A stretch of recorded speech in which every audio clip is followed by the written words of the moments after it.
Yan guys, so nandito kami sa Ligtong 3, Rosario, Cavite, sa kapatid po ni Kuya Freddy. Ayan, piso wifi. So ang naging issue sa kanila is yung coin slot. So hindi daw tumatanggap o nagloloko yung coin slot, hindi daw nagki-credit.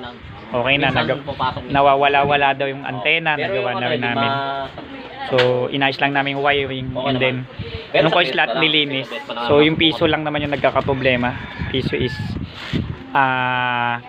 yung luma, hindi lahat tinatanggap. May mga piso, yung pisong bago, and then the rest lahat ng pera ay tinatanggap. Kasi luma pa yung kanyang coin slot.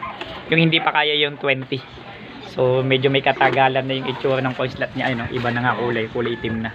So sa sobrang katagalan. Pero somehow, ay piso lang naman. Sabi ko okay lang na, tolerable. Tama naman yung reading. Hindi kagaya nung nauna. Gawa kasi nang yung naunang pagdating namin is may mga coin talaga na hindi tinatanggap. So yun. So bakit siya? Ito yung cost niya. Yun, yung pan. Wala pong pisong luma. So yung pan niya masyadong malaki. So hindi higop lahat ng alikabok. Eh di ayun, pasok lahat doon sa coin slot. So dapat regularly ay nagbo-blower tayo ng coin slot para hindi siya malagyan ng alikabok. Kasi may naggawa daw dito, may nagsimento. May nagano, edi nalagyan ng mga alikabok tsaka simento. So yun yung cost bakit namimili o ayaw na tumanggap ng coin. Pero ngayon medyo okay na. So maliban lang doon sa pisong luma na medyo nagloloko. So maraming salamat po. No? Mamaya kita-kita po tayo sa Karambuan na Cavite, Paliguan Matanda. So malayo-layo po yun. Bali boundary na po ng Binyan at Silang. Kita-kita po tayo doon.